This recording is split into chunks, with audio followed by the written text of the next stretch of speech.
Today triple chocolate brownie half KG ready ஆக்கிட்டு இருக்கு. Batter செம்மையாக ரெடி ஆயிடுச்சு. ஸோ நம்ம சாக்லேட்ஸ் எல்லாம் டாப்பிங்க்கு ஆட் பண்ணிட்டு எப்படி இருக்குன்னு பார்க்கலாம்.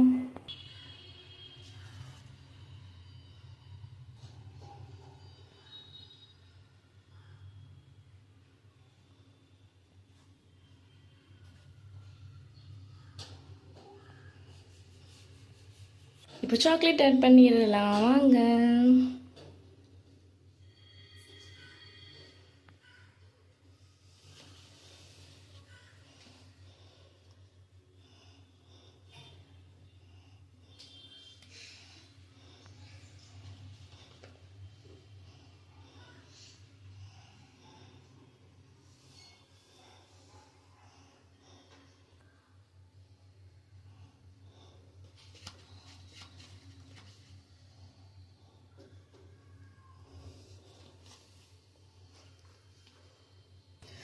ஸோ நம்ம பேட்டரி இப்போ ரெடி ஆயிடுச்சு. ஓவனில் வச்சுட்டு பேக் ஆனது எப்படி இருக்குன்னு பார்க்கலாம்.